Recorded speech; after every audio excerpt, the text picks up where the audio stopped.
Thank you, Dan. Do a little bit of introduction of yourself and, of course, what our topic's about. Just take it away. Okay, I guess I'll start with the introduction of myself. I'm Daniel Chow. I'm an Agile coach currently serving at HomeStars. HomeStars is one of our home building marketplaces where you can find vendors to help you with all sorts of home renovation and maintenance needs. With their team, I've been there now for 2 years. They're the second organization where I've introduced this particular practice and format with, and it's been hugely successful in both organizations. The main piece here in ideation and idea qualification is really bringing that rigor and discipline to the practice. And I'm going to talk about that more as we get into the session. Prior to that, I served at an organization called Benevity. They grew from 6 Agile teams all the way up to 25 Agile teams. Prior to that, I owned my own agency where we ran completely in Agile ways and methodologies that were new and inventive at the time. This is circa 2006 to 2015. And during that time period, there was no big capital A Agile network out there. And so we had to invent a lot of our own ways and methodologies. Primarily, we were software developers, and that's where I came from. So as a senior software developer and tech lead myself, and I still write code and deliver mobile applications today. Those kind of mentality of the XP practices, continual deployment, object-oriented practices, and information architecture, those are all the core pieces that bring us to this focus on value delivery, right? Value delivery and customer centricity. So with those pieces, eventually people started calling me the Agile coach, and that's where I am today. And so without further ado, today's session is really about bringing some of that practice that I find is lacking in the capital A Agile world around product ownership. One of the biggest things that we hear in product ownership is, how do I say no more often? Well, the answer is you don't. The answer is you say yes, but, yes, and, right? Yes, and that means that this, right? So it's up to us to be curious about those things, but also at the same time to enforce the rigor that we are being asked to deliver, right? So I'm going to share screen here. Y'all can see there. So today, we're going to collaboratively learn and practice generating, qualifying, and refining initiatives, innovative business initiatives using a structured framework. The main objectives for the learning, you're going to enhance your customer and employee experience, optimize value delivery, align your strategic objectives, and drive growth and satisfaction and loyalty. All right, so hopefully you can take those away and apply some of this, what you're going to learn today, and potentially practice in the coming weeks or so. Give me 1 second here. I've lost my windows after I shared the screen. So what I'm going to ask from the group today is to just participate and engage openly. Like I said, it's 2-parter. So after the learning portion, if you decide to exit, just quietly exit for us, leave a thing in the chat or whatnot and let us know. There'll be a survey at the end, so it'll really be helpful if you leave some thoughts in terms of if you took away any learnings or if you had any feedback for the session at the end. We're going to work in some of the groups, and you might not be familiar with everybody, so it might be the first time that you're working together with these groups. So make sure that there's space for everyone to contribute and to practice a little bit. So, we're trying to level some of the playing field. Ask questions and be curious about the things. Sorry, so I prefer that you interrupt me as it is. Just to shout it out. I don't always watch the chats when I'm presenting. So if you have a question, and Gary, maybe you can just help to watch some of the chats and stuff. Just shout them out, and I'll answer them as we go. Any questions about today's goals for the session?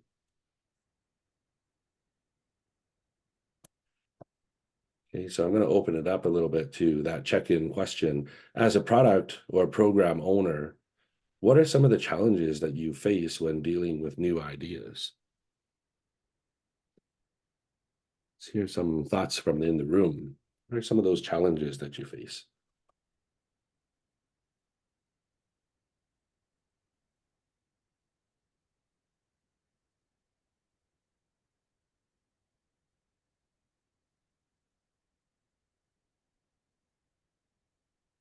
Gary, is our audio on? Yes. Okay, so I'll just say, one of the challenges that the product owner at my just previous job had was the founder going off and creating product without having a customer. Mm-hmm. So the cart in front of the donkey, solutioning before understanding a challenge. Yeah, and taking away resources from the actual customers. So ideating even when you have no capacity to ideate. Yes. Mm-hmm. Ideation costs money. That's also a thing that's overlooked oftentimes, right? Takes time and effort to do those. Mm-hmm. What else? Always think about the viability, feasibility, and usability as the main kind of challenges when creating new ideas or ideating. Those are kind of the ones that I go back to. Yeah, the strength and confidence, right? Viability, feasibility, and usability. Mm-hmm. Yeah, what else? If the business context is not clear, you don't know why been asking something. And if like you're not able to explain it to the team, why they should do something. So unclear business context, what does that lead to? Confusion, lack of clarity of like what is needed, Mm-hmm. A late stage discovery. rework on multiple iterations. Mm-hmm. Yeah, what else? What else are some of those challenges that we face with new ideas? Online, we had some too. Some of those questions around how long it'll take, right? What's the effort? What are the constraints? Right. The online, we also talked about ideas coming at you from all over the place. Right. And ideas also come at us not only from all over the place, but all different levels of maturity. You know, kind of the big question that I have is, at what point is your idea 100%? At what point do you have 100% confidence in your idea? When it's delivered? You got it, right? You got it, right? So after you've gotten paid is when it's at 100%, right? And so part of this ideation is that you're continually doing it throughout the entire life cycle of the initiative that you're planning to work on and that you are working on. And so one of those other things is that continuity piece that sometimes we only do it up front and we never revisit it again. So having this loose framework and structure is really good for us because it's going to allow us to have that continual organic artifact mature and grow and adapt in a collaborative and co-created way. Right? So why do we want to do those things? Well, you talked about it, irregular timing, complexity and sizing is difficult, right? We spend too long delivering solutions before understanding and receiving value, siloed ideation, lack of participation and perspectives, who shouts the loudest and the hippo in the room. And sometimes we just don't even do it, or it's inconsistent because somebody asked for it. So we just initiate the thing right away. Does all that sound somewhat familiar to you guys? Or to the groom? Yes. So how, right? That's the big question. How do we get there then? Well, it's really important that how do we get there? We got to first understand how are we doing it now? So in the current day and cycle of things, this is the biggest thing. We usually what ends up happening is we have an idea and we initiate the thing right away. We bring it into queue and we start absorbing resources and capacity from the team. And we go through a bunch of iterative processes of discovery and analysis until we get an approval of some design mocks. And so usually by this point, it's already too high of fidelity, then we can't even throw it away. We're already somewhat baked and committed to that thing. And then we start to go through and find out that it's actually much more complex because we don't even know who our customer is yet. So we got to travel backwards and forward and backwards and forward. We get to a place of requirements of uncertainty. And at this point is usually where the team is the first time that they get exposed to it. And so here we even go even wider in terms of uncertainty, and they start asking questions, the technical backgrounds and stuff like that. And the things get wider and wider and wider, and through design and finally to the dev, several iterations through development, and we get to our first round of testing. And that's when we actually find out whether or not we hit it, whether or not our idea was actually had confidence, whether or not we can get, even up to 80% confidence. One of the things that we're going to try to flip around, though, is that we need to understand that every idea that we have is cheap. It's cheap until we've invested the rigor to actually qualify it. And so we know that based on all the studies and all the other practices that are out there, that typically when we just have one fresh idea and it hasn't actually delivered a thing yet, then we should gauge it at no greater than 25% confidence. Because at that point, when we just have our business case, we could be up to 4 times out of what we think it's going to be, right? Sometimes even greater than that. And further to what we were saying earlier, that sometimes we have one good idea and we have another good idea and another good idea and another good idea and another good idea, but you combine them all together and it equals one big bad idea, right? And so we can't work on everything at once. We can only work on the best and the greatest ideas, right? The ones that are at the top of the list, right? Those are the ones that we want to initiate. And so we want to be apply a little bit of rigor up here, spend a little bit of time and money up front, and reduce that uncertainty. Right? We want to really focus on that return on investment. And that return on investment means customer centricity. Who's asking for it? What challenge, what friction are we removing for them? Right? Is that something that we can actually do? Is it feasible for us to even do it? And so one of the other challenges that we run into, and we do when we break this thing down, is that we go so deep into the agile planning onion that we try to understand exactly what we're going to plan for every sprint and what our release planning is going to be, even before we understand what our overall product roadmap and all the other initiatives are colliding in, and even before we understand the overall product vision and challenge of who we're servicing, who, why, when, and what, and constraints and assumptions around the thing that we're delivering. We think, we want to shift that paradigm from acting and initiating everything all at once to thinking a little bit before we act and thinking big. So outside of our silos, we want to think of the whole system, optimize as a whole. Right? We want to think about the entire value stream, not just the data pipeline, not just the analytics stuff, not just the sales and marketing or the CS team, or not just the operational support, but all of it all together.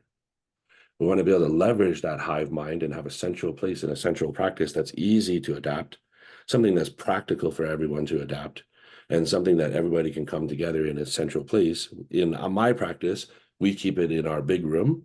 So it's right on our runways. All of our canvases are on the runway right next to our story maps. So it's always clear where our team is pulling from in their backlogs as to what and why and who and when that we're looking to deliver things. And we really want to follow that Sun Tzu mentality of we only want to pick the fights that we know that we can win.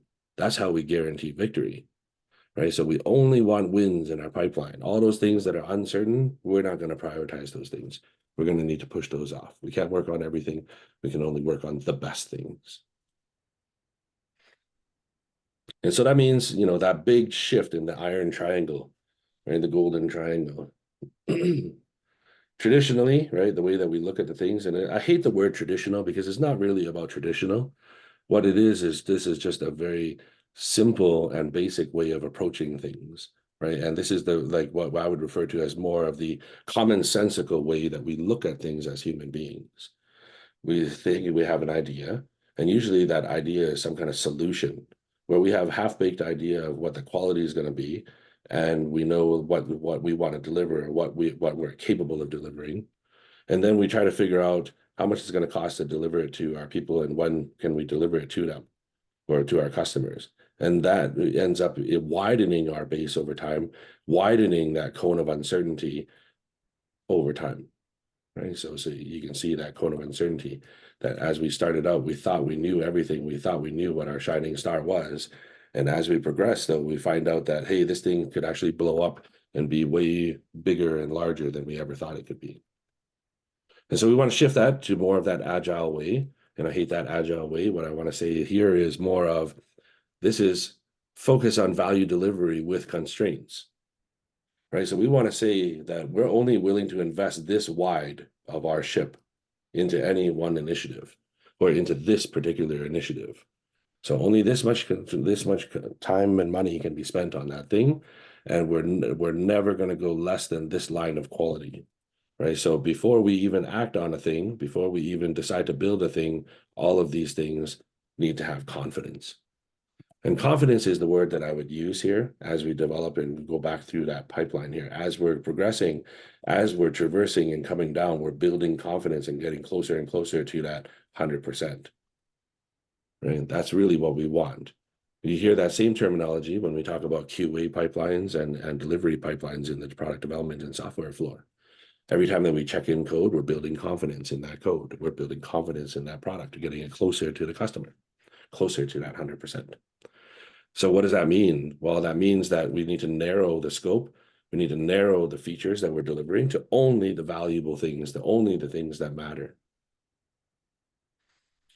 And next is, like I said, our new ideas, they come from all over the place and all different levels of understanding. Some of them are follow-up works or fast follows from existing pieces or other product features or branches that were already delivered previously. Some of the ideas have been around in our organization for years and years. We just haven't been able to act on. Some of the ideas are just like freshly baked and just are half-cocked or whatever they are, right? So ideas will come at you from all over the place. It's really important that you have some basic process, some basic discipline where you would say, I'm going to break down that agile onion.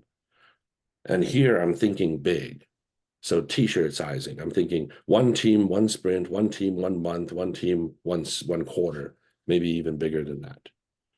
Right. And we want to keep it really, really foundationally basic, because the more that we invest here, the less likely that we're going to throw it away. Right. And so when we do qualify a thing, we want to make sure that we're only investing into the things that are going to be valuable. Right. So we want to be able to throw away ideas quickly and easily.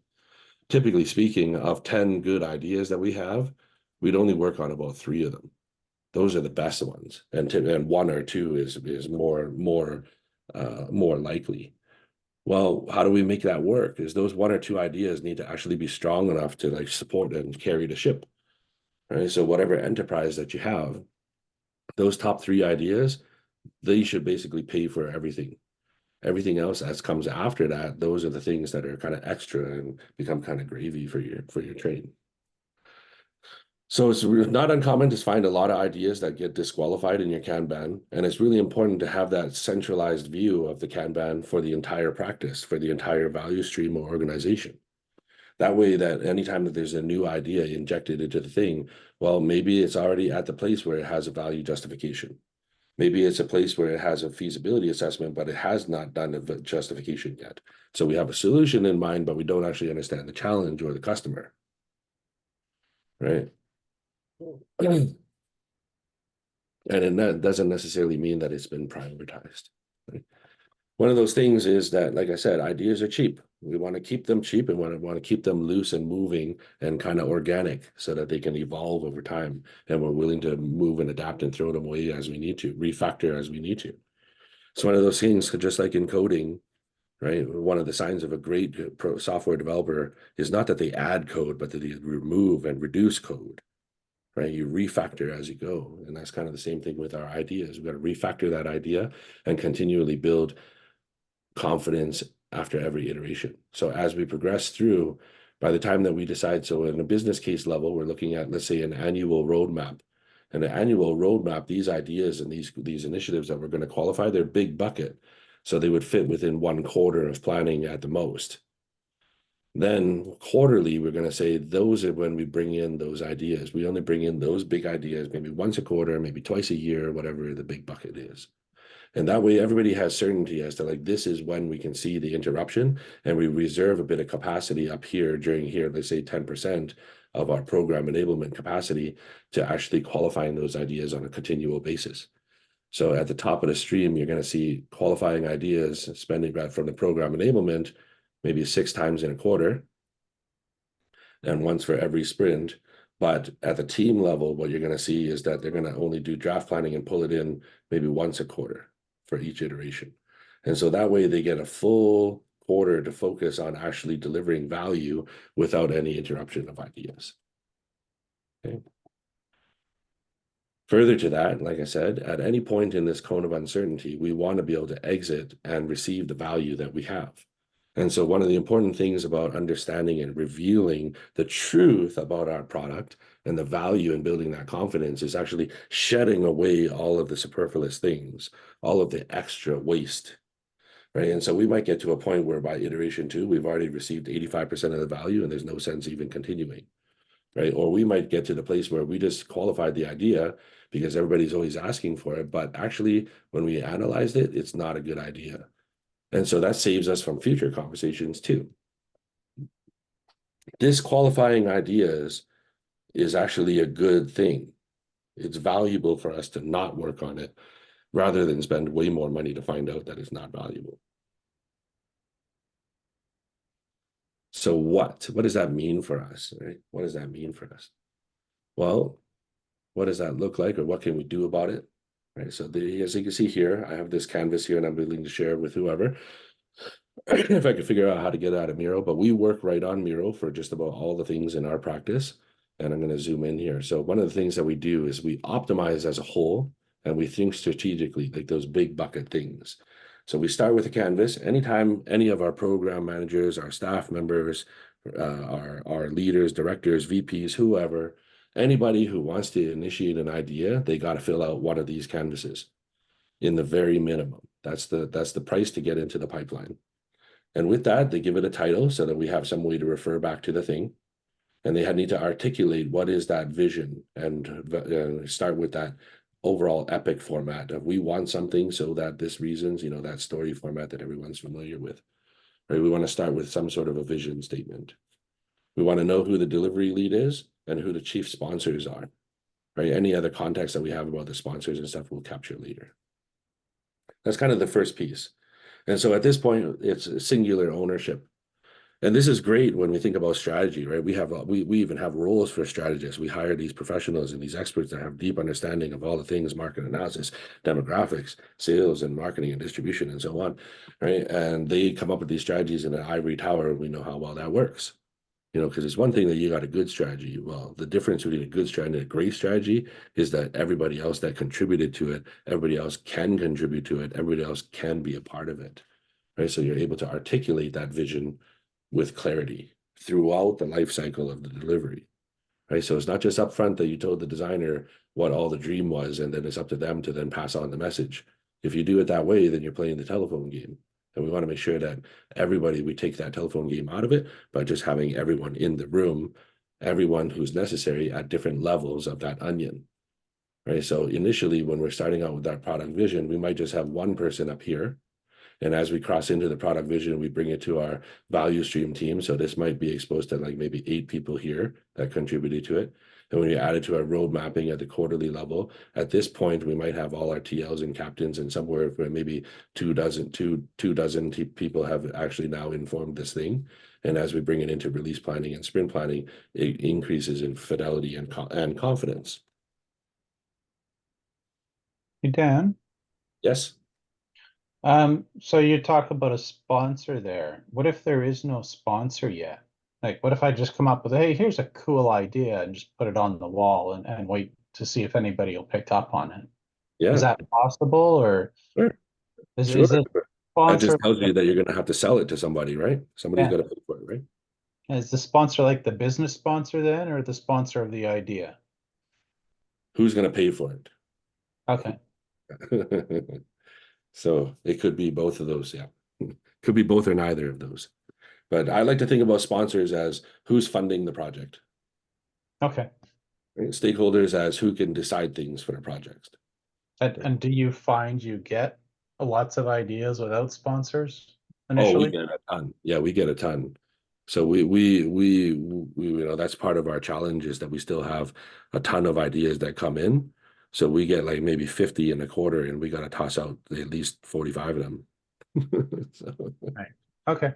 this does help a lot, but it's still, when you have a really innovative team and you have an innovative product, the ideas are ever flowing. See. So some of the things that we want to do in here is really bring some of that rigor, right? So that first piece at the very top, you got to be able to articulate that top piece. And when you bring it to that, then you bring it down and you bring it to a wider audience. And this is where you really want the entire value stream team or representatives of each of the functions to be able to inform the challenge itself, right? So what are all the assumptions that you're making here, and being open about that? What are the problems that you're solving for? What are those real challenges that you're solving for, right? What are the outcomes that we're after? Well, how do we know that we've actually gotten there? What are the constraints that are behind this, like the lean budget? How much can we spend on this? Are we CapEx, or are we operational expenditure? Right. Stakeholders and sponsors, like who and what level of commitment do they have? What are the key interests in this thing? Right. What's that broader context? Why are we doing this thing? And why does it matter to them? What else do we need to know? And it's important to this. And what are those metrics? How do we know when we're done? What are we going to measure to know that it's working or not? Right? What are our goals for this thing? Right?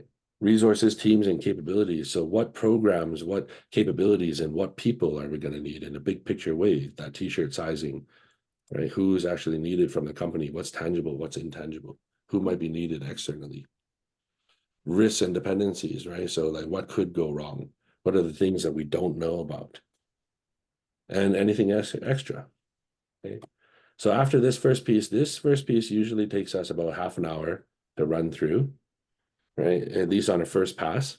And usually by that time, we can usually determine, probably about 50 to 75% of our ideas, we can qualify it within that first half hour, right? Whether or not it's going to be worth investing, even to understand if this is going to bring us value or not.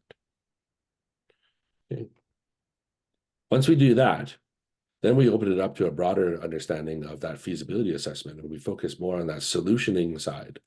So what are all the options that we have under our belt to actually solve these problems, right? Have we actually done our alternative solutions analysis? Have we actually considered this thing well enough to understand, are we actually going to deliver, and what are we going to deliver, and what is the expectation around that delivery, right? So what does that solution involve? What are we looking to achieve? What are the technologies and capabilities that are available to us, right? What are those indirect and direct costs, contingencies, and waste that we're going to include, right? Estimated budget, sunk costs that we're putting into it. So if we do this, then we're losing that. Lifetime or if we do this, we're going to throw it away in 6 months. Lifetime operational cost of the investment. So what does it cost us over time, and what's that maintenance cost of it, liability? Tech debts that are being incurred. So if we're taking a shortcut this time around, what does that mean for us in the long term, and how do we mitigate or resolve that problem?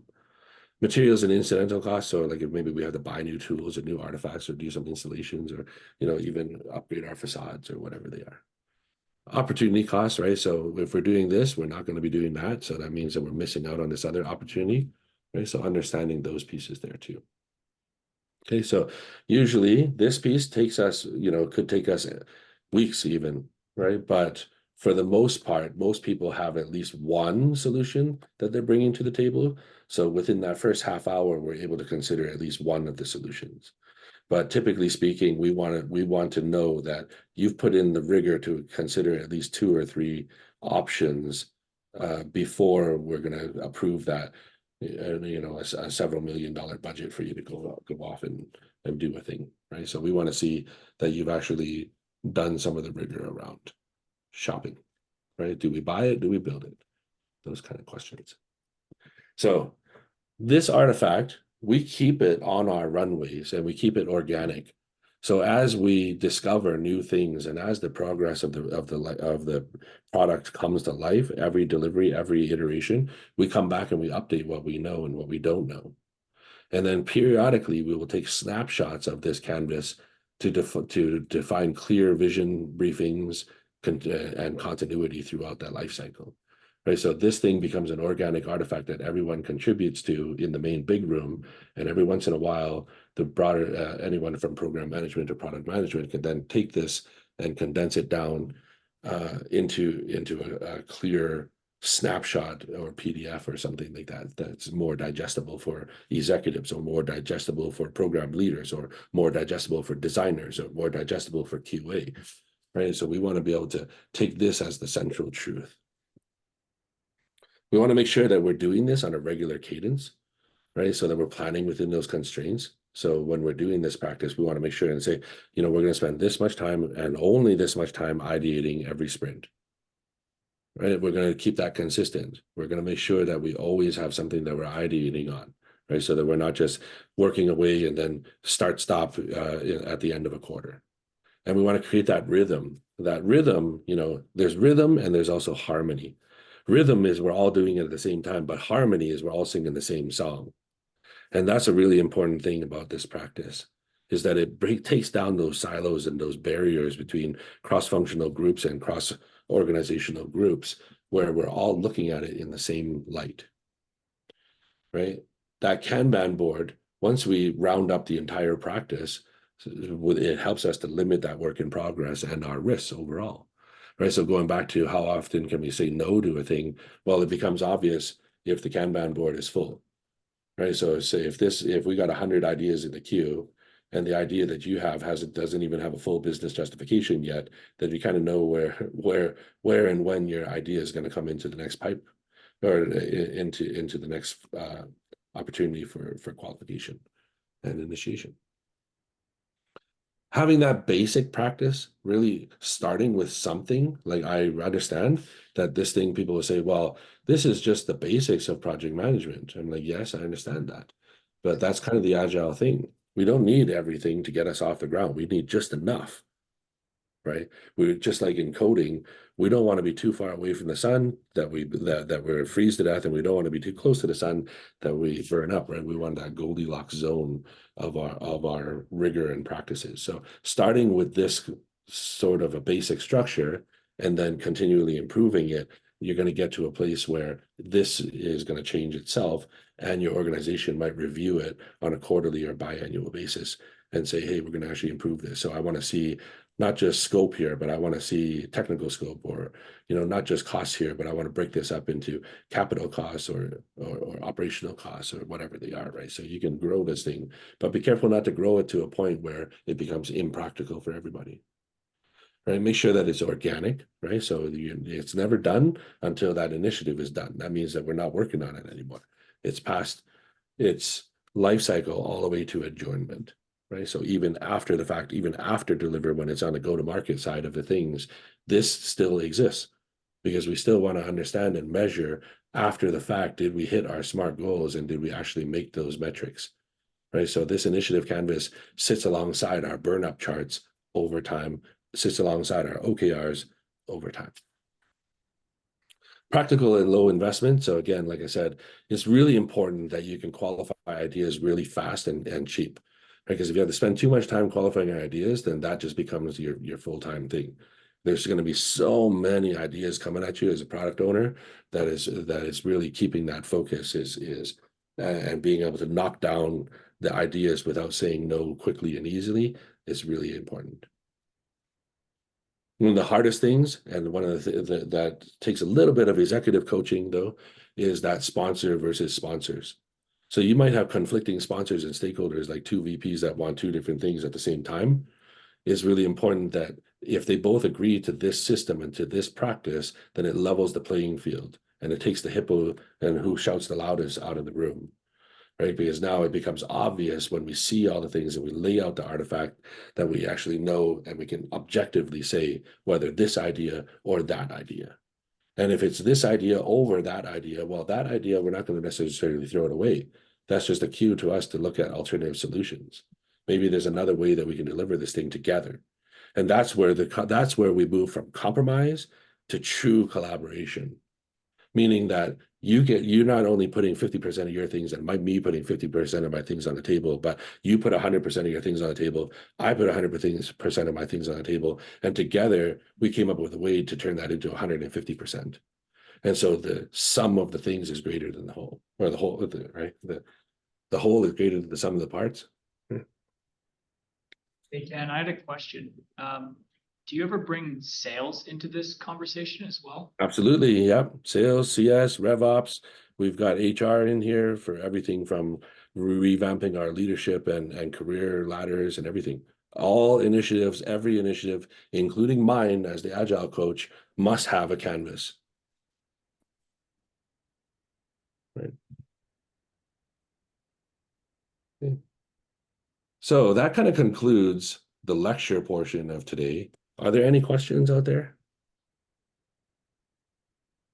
I think the biggest question I have, and this is similar for starting any new idea, is like, is it possible to sell? Like, will this actually make money at the end of the day? And like, it's all great if everyone inside the organization agrees and nods their head, but at the end of the day, is it good for the business? Mhm. That's a tricky one. That would be part of the feasibility, like the business justification. Yeah, I guess it would fit into that, but I find that starting internally, when you're working just internally, everyone thinks it's going to make money. When you try and bring it externally, that's when rubber hits the road and you're like, okay, is it actually going to make money? So. Hmm. Mhm. That is early as possible. Exactly, yeah. Yeah, you want to find out as early as possible, right? So we kind of built a habit where all of our program and product owners, they basically, every time that there's a new idea being discussed, they either create or they bring up the canvas right away. And so any discussions automatically get captured and scribed into the canvas on this, like feed forward, not feedback. Yeah.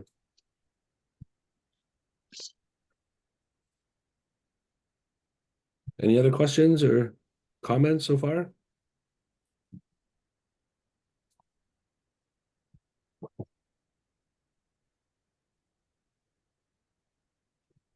Grab the link here. Windows all over the place. Okay, so I'm going to share a link to a template.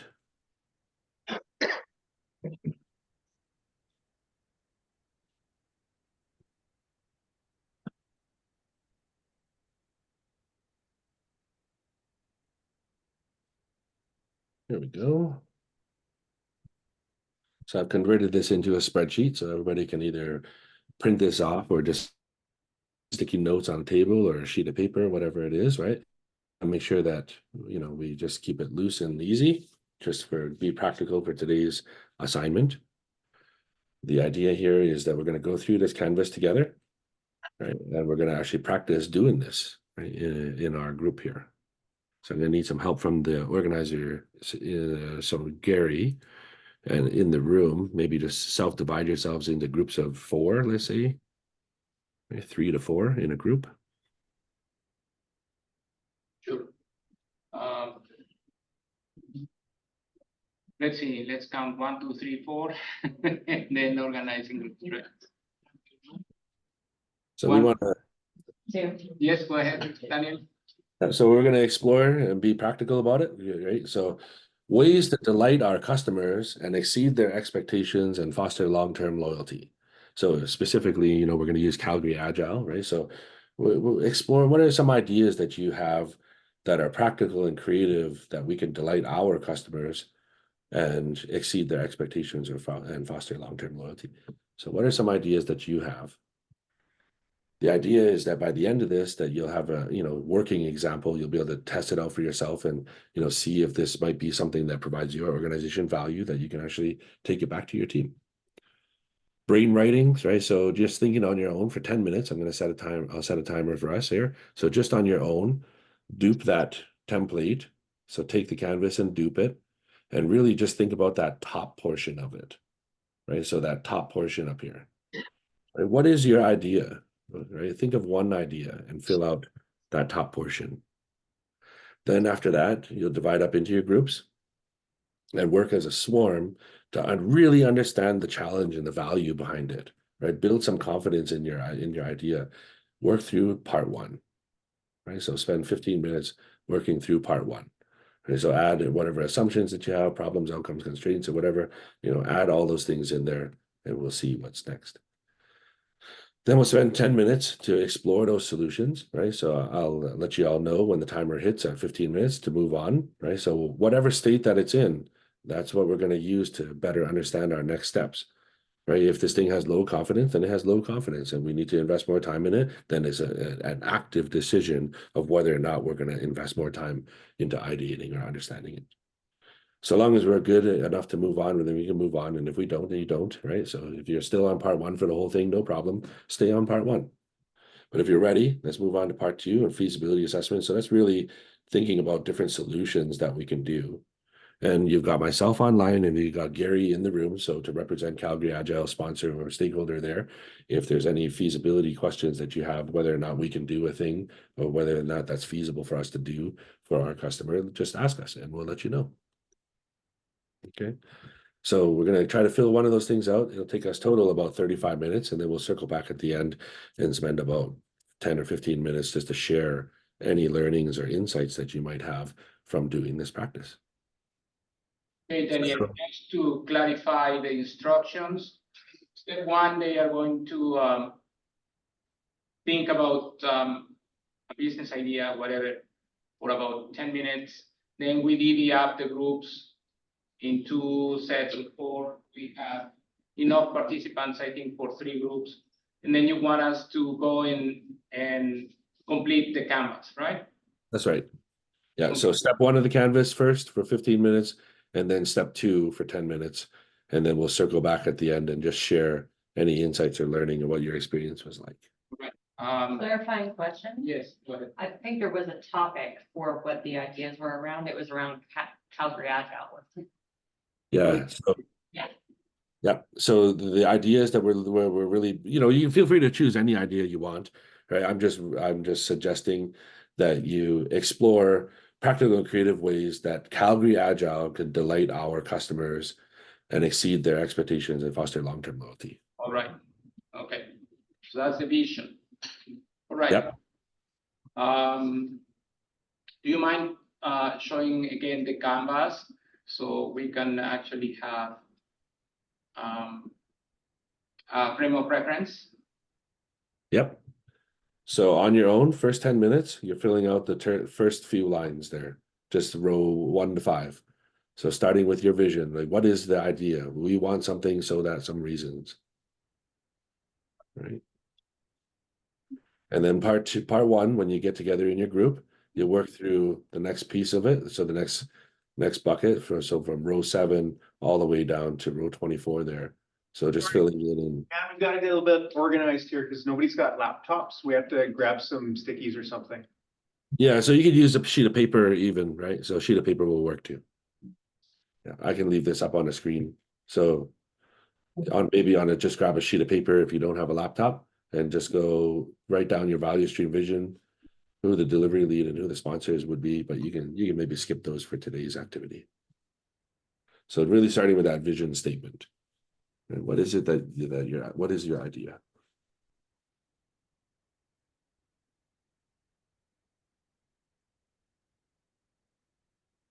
Is that clear for everybody? Yeah. All right, so whenever you're ready, I'm just going to set a timer here for us. Give us a second. We need to get organized here. So you have a second? Yep, no problem. I think we're working on our own for the first. That's what I heard. Have anything to write with? No, I'm gonna say.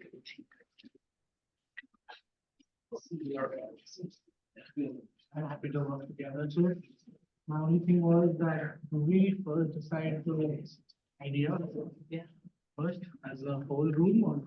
No, I think that we are like just having a lot fight and then we're going to throw out 95% of them. Okay. I understood. On our own, come up with an idea. So Yeah. are we still thinking that we are coming up with an idea for customer? That is my, I think that's probably like being aligned on that, then we have ideas all in the same. Hemisphere. Think of the title, right? So. Okay, Dan, you can start your timer. And action. All right, so who is ready to go ahead and pitch for us first? Yeah, it's your stakeholder. You got to sell them. Come on. Okay, yes. And the sponsor. All right, Kid, could you give us your name, introduce yourself? Let's give a round of applause. So my name is Angela. And way back in the day, I used to work with Gary when he brought Agile to Schneider Electric. Well, not the whole Schneider. Electric. Well, the R&D side, yes. So, yes, long time fan of Agile. So the idea is, well, do I turn my back on Dan or do I turn my back on everybody else? All right, Dan's the sponsor, so he's the guy to sell to. He's All right. technically up there. All right. All right, Dan. The idea is to partner with Platform Calgary to bring Agile concepts to Calgary startups and to IT companies that are interested in implementing Agile in their companies, possibly a startup 101 kind of concept that fits in with the suite of products that Platform Calgary already has, like Customer 101 and Startup 101.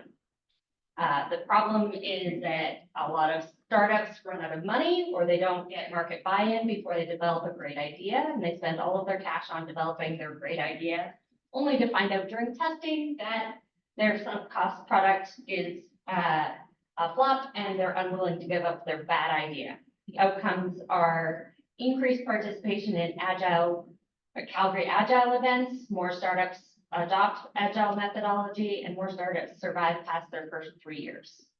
The constraints are possibly like having it at platform is downtown, central and close to the C train station, and good parking there.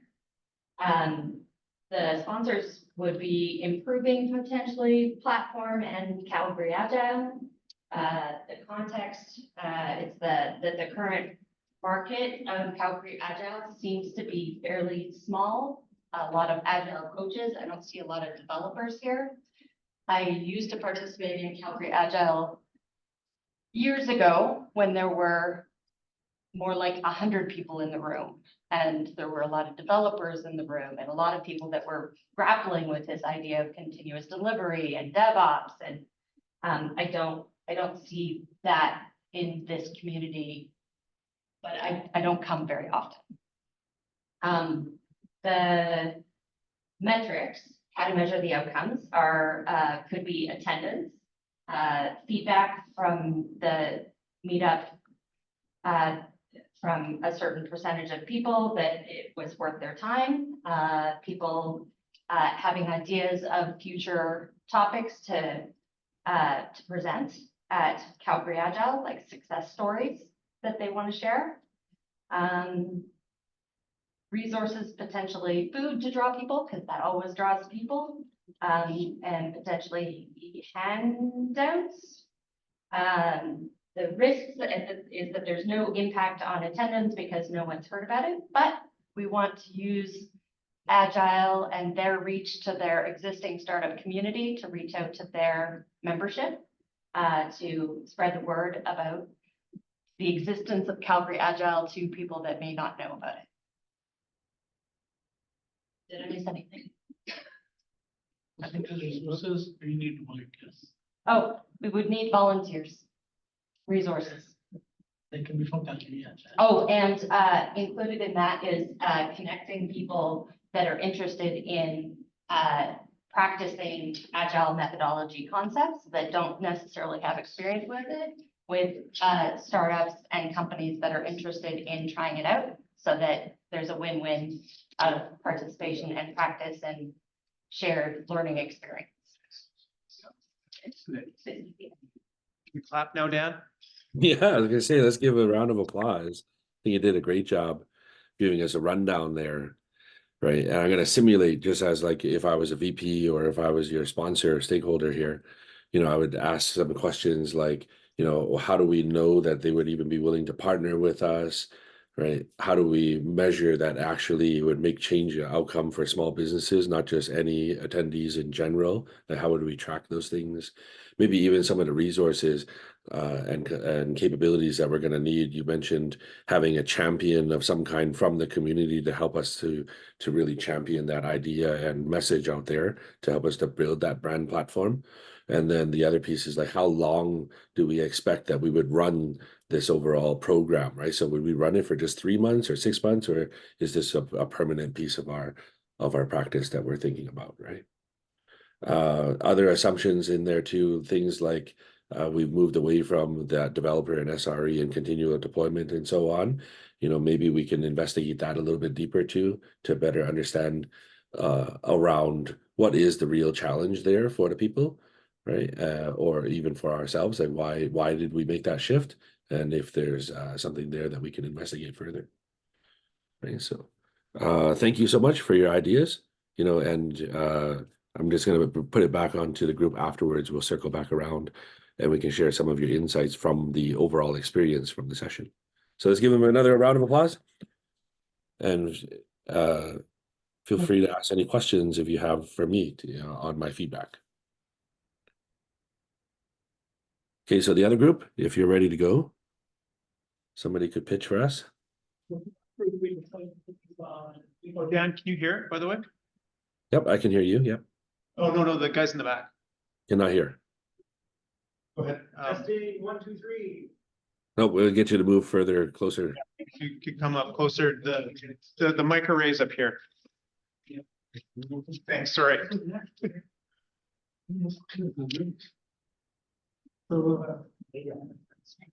I also moved from the. Just in the sweet spot. Yeah, sure. Hi, Dan.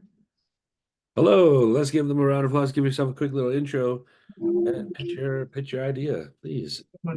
Okay, so our group wanted to focus on implementing agile methodologies into businesses to increase productivity by making their employees happier, because the employees' ideas would be implemented quicker and noticeably. So the problem that we're overcoming here is organizations have unhappy employees that feels their ideas are not being implemented. Employees are not performing their best when they feel that they're not being noticed. So instead of having an idea box that an idea just goes into for employees, we're thinking, hey, let's make an online portal that employees will be able to send their ideas to, and then be able to see feedback right away on the website, see where they are, their idea, how their idea fits in, and how it's going to make the business better. So our outcome is that happy employees are healthier and they'll be more productive. And that will increase profits across the board.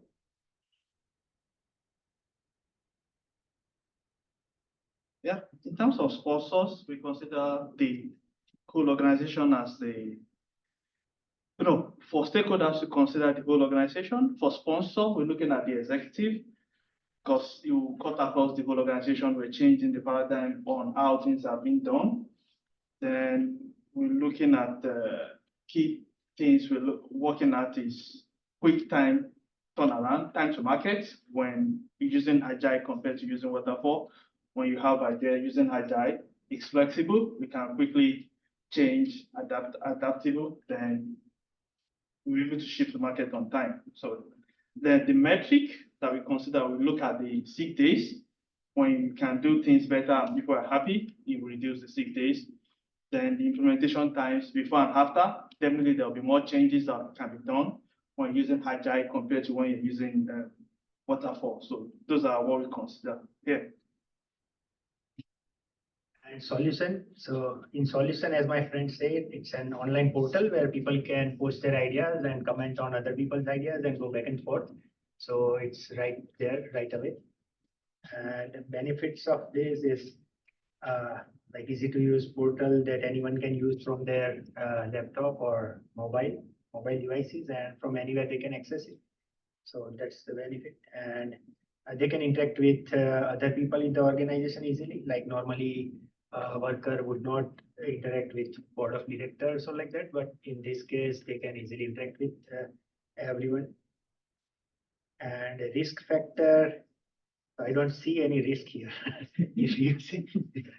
It can be messy initially if everyone is not on the same page, I would say. Yes. Yeah, or if I talk about the assumption, then like we can improve the product of quality, this concept. Additionally, we can easily achieve the timeline of the product. And in between, we can adapt the changes easily. And if I talk about the constraint, then for this actually we can provide a proper training for the employee in order to make it very easy to implement.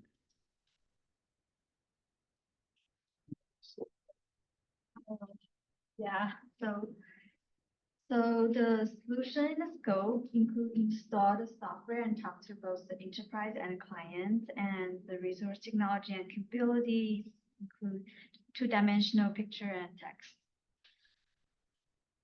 Yeah, so anything that you can see on a computer screen, that we're not talking about making some 2 or 4 dimensional entity here for our ideas. Yeah.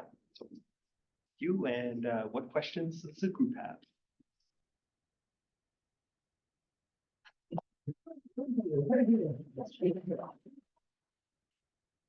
Let's give them a round of applause. Yeah.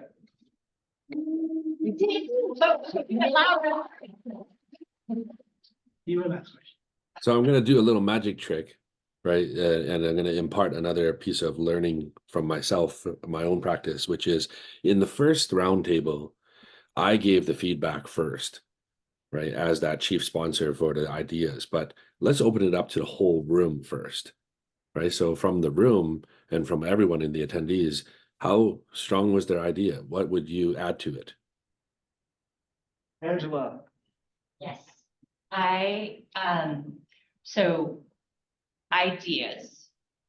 People will have feedback on the ideas or they'll have opinions. How do you prevent people from being squished for having an idea, even though that idea may build other ideas? I'm so glad you asked that. That is the fundamental here, is that we want to switch the culture of the infrastructure to Agile. So we want people to be flexible, and it just becomes ingrained in the culture. That we want to hear your idea. We want to talk about your idea. So some method of validating that it is an idea or something before commenting on it? But that's part of the culture, that we've got ideas that we want to refine, that we're moving out of the waterfall methodology of being completely rigid, and we're being agile. We're being like water flowing over rocks now. So ingrained in the culture. Angela. Who decides what's a good idea? Well, we'd use our metrics here to be able to quantify the idea. And everybody's going to know about this. It's going to be put inside of the manual for employees that this is how we're going to evaluate ideas. Agile stuff. And everyone can comment on that portal, right? Everyone can, post their ideas. Who is your customer? Is it a company or is it? We're going to say companies across the entire world. That if you were to implement this in any company, we're saying that you would be happier as an employee seeing your idea didn't just disappear inside of a box. You ended up getting feedback out of it. That somebody noticed you. You agree? Yeah. Cool. What other questions does the group have? How much is this going to cost? Last step, Francisco. It turns out there's a solution called PHPBB. It's open source. If we have an old workstation kicking around, we can install any flavor of Linux on there, and we can install PHPBB. So that runs on LAMP. So that's Linux, Apache, MySQL, and PHP. It's open source. Yeah, open source. Yeah. Or we could also implement the Reddit system on there, and then you'd have a series of upvotes on there.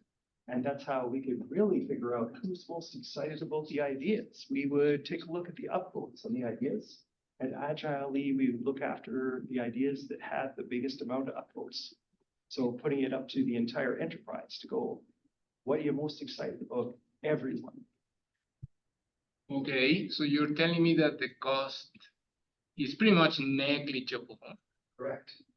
What is my return on investment? So we're talking about sick days. This day, you got employees that are excited to come to work now. That they're feeling noticed, they're feeling excited about coming in and being noticed more. They'll be there, they'll be happier, they'll contribute more, they'll be more efficient, and they'll sell more, creating happier customers and increasing your bottom line.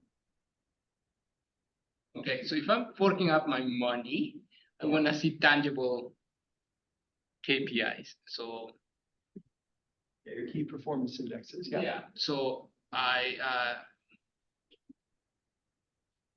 if I were sponsoring this, I need to think about more. But that's a good start though. Yeah. So for tangible KPI, from timing, we can check the sick days before and after. So you can easily see that there's reduction and the ideas should end up churning out. You can see it before and after. We're going agile. You can quickly react to ideas of people, put it on portal. So you see the number of ideas before the change, the implementation of our product and after. So easily you can see the KPI. They are starting to get fired with this. So that's good. No more questions from me. All right. I'm just going to cut it there because we're running out of time for today. But you can see. You got one more question though. One more. Oh, sure. One more. I was just gonna ask what other metric can we go on other than sick days? Oh, We could definitely look at sales and we could look at ideas implemented, changes that have been implemented across the business. Maybe conduct a survey, check out my surveys. Now, I have a question, not to answer right now, but just something to think about. We've talked about the happy day. What about all the employees that get their ideas rejected and are all depressed now? So, well, it's an agile methodology. So we've got. No. We're talking about people's feelings. It's real. Yeah. We're bringing people into the equation as opposed to just agility and ones and zeros. So I put in an idea and I'm quite sad that it got rejected. Well, we're definitely going to look at the pieces and find the positives about your idea and keep that in the back burner, agile style. Where can we implement? Oh, yeah, I know how product owners work. Not yet means never. Our enterprise. It means get to it. Iterate on your idea Yeah, until it bubbles up to the top of priority backlog. Okay. Back to that. Let's refine this. Right. You want to say? Go ahead, Dan. So as you can see, the more people that you involve in a conversation, the more complex the things get, right? But we only want to get deep enough just to get to that place of qualification to know whether or not, if it's even strong enough for us to continue ideating on it. We want to refine our portfolio all the time. You're bringing up really great questions, like what happens if people's ideas get rejected? I have some answers around that, which is like, this is a cue for your program enablers, your program leaders, your managers to then go to those people to help strengthen their ideas. We don't want to lower the bar. We want to raise the bar. Yes, right? agree. Raise the people up, right? We want to create those vacuums for them. And it's like, well, you keep coming up with too weak of ideas that they're good, but they're too weak for our ship. They're not good enough. Right. And there's a big distinction there. And that's just when we get them, that's part of that growth journey. When we finally get them to a place, I'll tell you from my own personal experience, about 8 months ago, one of our individuals brought forth an idea that he wanted to instill the mindset of TDD as part of our CI/CD journey into all of the development team. And he raised the initiative, he got it approved, and we helped to coach and mentor him. And through that experience, he learned really how to be a technical lead and how to be a program enabler, right? So being able to help him through it, even though ultimately his idea has now been parked and rejected, the learning experience is what he's taking away from it, right? And so there is definite gratitude and happiness that comes from doing the practice itself, that belonging, that sense of belonging. And that also extends to your VPs and sponsors too. So when you have them all in the room, just like how we did here, we're traversing that onion. Right. So we're bringing it down from that product vision that you had as a solo place, and it came from some nebulous understanding of maturity. You brought it down to understand the challenge, and we're trying to add it to that roadmap and solution, the thing. right? Understanding what those constraints are and so on. And when we peel it back, we're really just making it through the ideation funnel. So we've come up with a new idea. We have a business justification that we can at least articulate to the 90% of understanding. We have feasibility assessment, at least a loose enough understanding that we can at least knock the idea down or not, right? And if we need to continue, then maybe we go back and iterate here until we get it through. Now we're in a place where we did the roundtable. So this is when we enter into our cycle and we're trying to add it to the roadmap. Is now a good time to actually bring and initiate this idea, right? Is the next upcoming cycle going to be the thing? And so here, as all of our stakeholders and sponsors, in the second round, I didn't even provide any input really.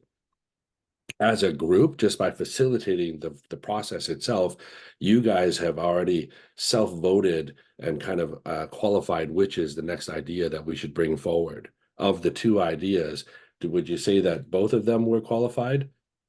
I would say that the first one, you guys pretty well qualified. We could probably take that and move forward with it, initiate it in some way. The second idea, there were still tons of questions there, and so it didn't even really pass that feasibility assessment yet. So it's kind of stuck here. We'd have to do another iteration, but from the group, we can now vote and say, is it worth it for us to do an iteration? Right, so we're going to vote on, is it worth it to redo another more time and justification of feasibility, or do we just disqualify the idea and move on because it's not going to bring enough value? Right, if it is, then we put it back into the queue and we hit it again. Right, see, so we have an iterative and agile way of discovery and ideation. Okay, so my goal for today's session really was that outcome, that by the end of the session, you'll generate some qualified ideas. I think that we have at least one, so I'm going to call that a goal for us. Strengthening our relationships. Hopefully you're taking away something from today's session and that'll strengthen your relationship. You'll let us know. I'm going to just share a screen here on a different screen.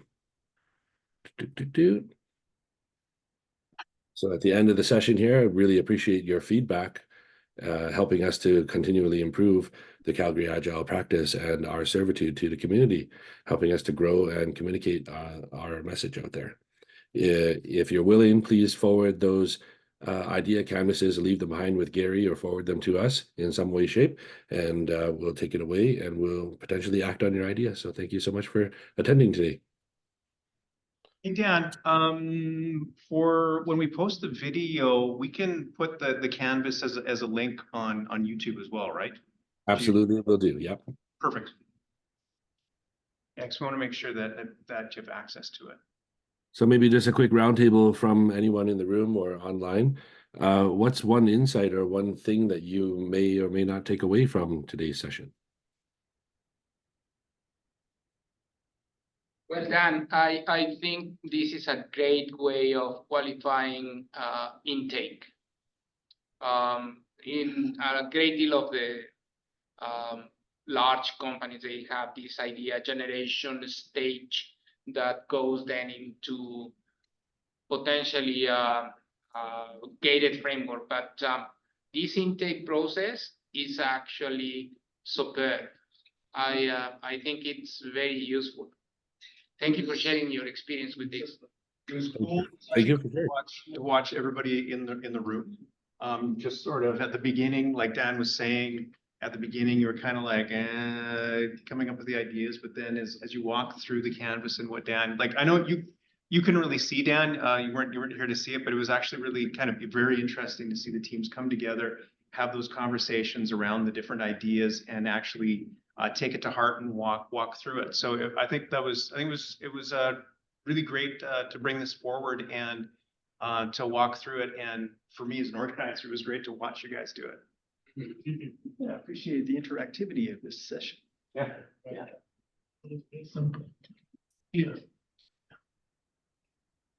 Any questions for Dan? Any other insights? Maybe just a show of hands, who here would actually take this away and try to use it? I will.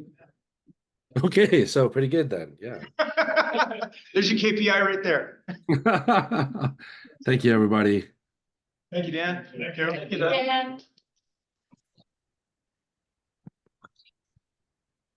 All right, so just closing us off here.